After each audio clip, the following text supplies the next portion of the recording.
میرے بچوں جوانوں، آپ کو ایک نصیحت کر رہا ہوں کہ نوکری کی تلاش میں بہت زیادہ کوشش کرنا بہت اچھی بات نہیں ہے. نوکریوں کی تلاش میں نہ رہو. توجہ ہے. اور خاص طور پر ہمیں ایک بڑی مشکل ہے مجھ جیسے لوگوں کو، کیونکہ شخصیات، وزراء اور سربراہان مملکت سے جب ملاقاتیں ہو رہی ہوتی ہیں تو بہرحال وہ چھپتی تو ہے نہیں یہ بات کہ ان سے کون صاحب مل کے گئے ہیں یا کون صاحب ان سے ملنا چاہ رہے ہیں. تو پھر وہ بچہ جوان جب کہیں ملتا ہے تو کہتا ہے ہماری نوکری کروا دیں، ہماری سرکاری نوکری کروا دیں. تو سرکاری نوکری کی جب ہم سے کوئی بات کر رہا ہوتا ہے تو میں پہلے تو خوب غور سے اسے دیکھتا ہوں. میں اسے کہتا ہوں کہ تم کیا حرام کھانا چاہتے ہو؟ اکثریت جو سرکاری نوکری کی تلاش میں ان کی نیت پہلے سے خراب ہے. ذرا سلوات پڑھیں تو میں بیان کروں.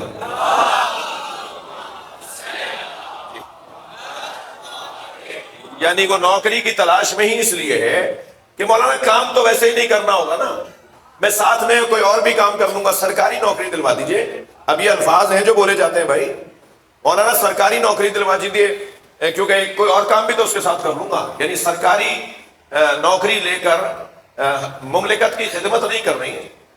8 بجے کا آفس ہے، 12 بجے جانا ہے، 5 بجے تک بیٹھنا تھا، 2 بجے جلدی سے اٹھ کے آنا ہے، تنخواہ پوری چاہیے. حرام کھانے والا علی والا نہیں ہوتا. ناراض ہو رہے ہیں آپ میری باتوں سے؟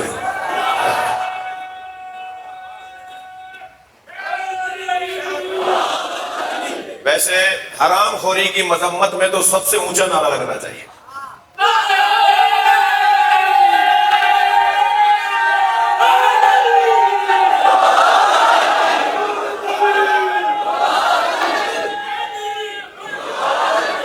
ماشاءاللہ ماشاءاللہ. بات روشن ہے نا؟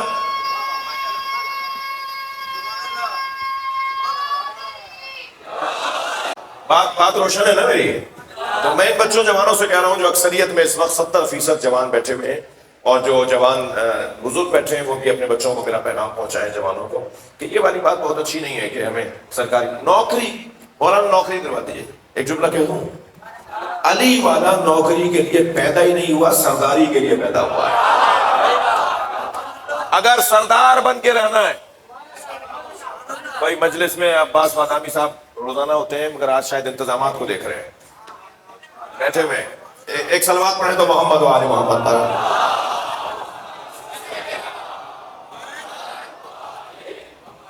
میں ایک جملہ کہتا ہوں آپ سے گزروں، سرداری کرنی ہے بھائی. سرداری اگر کرنی ہے تو کاروبار کرو. میں نہیں اٹھوا رہا آپ سے ہاتھ، نہیں اٹھوا رہا کہ کون کون ہاتھ اٹھائے جس کی دکانیں ہیں، نہیں اٹھاؤ ہاتھ. مگر میری نصیحت آپ سے یہ ہے کہ ایک چھوٹے سے کاروبار سے بات کو شروع کرو. اور میں آپ کو مولا حسین کا تصدق بیان کر رہا ہوں. حسین مولا کے نام کی اور اس مجلس کی برکت سے آپ کا کاروبار پھیلتا چلا جائے گا.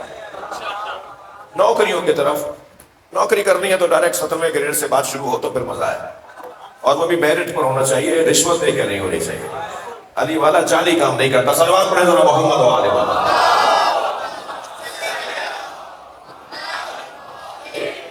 آپ اگر بات روشن ہے، میری بات پہنچی، کاروبار کی طرف جاؤ. چھوٹا سا کاروبار شروع کرو.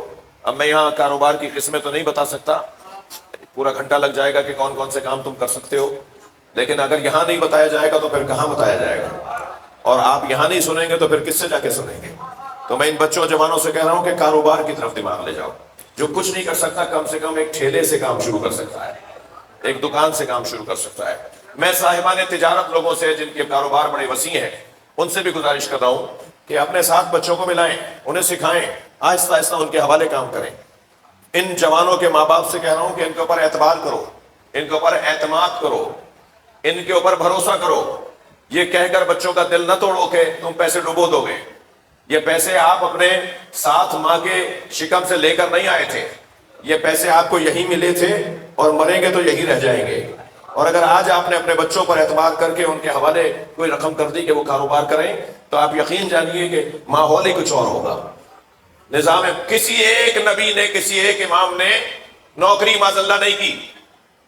ہر نبی نے، ہر امام نے کاروبار کیا ہے، تمام ائمہ نے کاروبار کیے ہیں. سوال کر سکتا ہے نا جوان کہ ائمہ اہل بیت کا ذریعہ معاش کیا تھا؟ ظاہری طور پر، تقاضۂ بشری کے طور پر، انسانی تقاضوں کے مطابق. صرف اور صرف یہ تو نہیں ہے کہ معجزے سے وہ ان کی زندگی چل رہی تھی. وہ اپنے لیے تو معجزہ دکھاتے ہی نہیں تھے. وہ معجزہ تو ہمارے لیے دکھاتے تھے.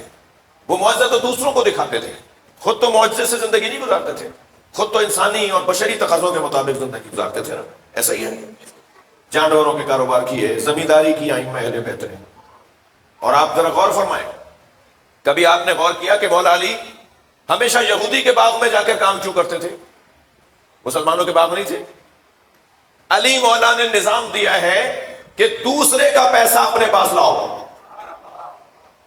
یہ کوئی ہنر نہیں ہے کہ اپنے پیسے کو ہی تم اپنے اندر گھماتے رہو. کہیں اور کا پیسہ یہاں لے کر آؤ, باہر کا پیسہ یہاں لے کر آؤ. اللہ کرے یہ بات ہماری مملکت کے لوگوں کو بھی سمجھ میں آ جائے. باہر کے لوگ پیسہ جب دیں گے آپ کو جب آپ یہاں امن و امان کو بحال کریں گے. امین ہاتھوں میں باہر کا پیسہ آتا ہے. صلوات پڑھیں ذرا محمد و آل محمد.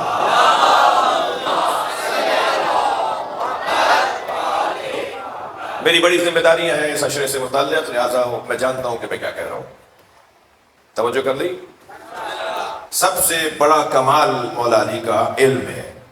اس کے بعد کمال مولا علی کا حلم ہے. حلم اور علم بظاہر عین اور ہے کا فرق ہے. حلم اور علم, علم جتنا صحیح ہوگا, واقعی ہوگا, اتنا انسان کے وجود میں ٹھہراؤ آئے گا, پختگی آئے گی, مضبوطی آئے گی. وہ انسان مضبوط اور پہاڑ کی طرح انسان نظر آئے گا جس کے ہاں واقعی علم پایا جاتا ہے. مولا علی فرماتے ہیں نہج البلاغہ میں, خبردار اہل بیت کے بارے میں جھگڑا مت کیا کرو کہ وہ بھی اہل بیت نہیں ہیں اور یہ بھی اہل بیت ہیں اور انہیں اہل بیت میں شامل کر رہے ہیں اور انہیں اہل بیت سے نکال رہے ہیں. یہ بحثیں کیوں کرتے ہو؟ مولا فرمانے خبردار ان بحثوں میں نہیں پڑو کہ کون اہل بیت ہے اور کون نہیں ہے. مولا فرماتے ہیں یخبرکم حلمہم عن علمہم, ان کا حلم ان کے علم کا پتہ بتائے گا. اہل بیت کی صفات میں ایک صفت یہ ہے کہ ان کی بردباری بتائے گی کہ یہ عالم ہے. بات بات میں آستینیں لوٹ کے گھوسا تیار کرنے والا, بات بات میں مکہ تیار کرنے والا, چھوٹی چھوٹی بات پر ابے تبے کرنے والا, مجھے معاف کیجیے گا, وہ اہل بیت کا چاہنے والا نہیں ہوتا. اہل بیت کے چاہنے والے میں سنگینی ہوتی ہے. اہل بیت کے چاہنے والے میں برداشت, تحمل مزاجی ہوا کرتی ہے. وہ صبر کے ساتھ کام لیتا ہے, وہ تحمل مزاجی کے ساتھ آگے بڑھتا ہے.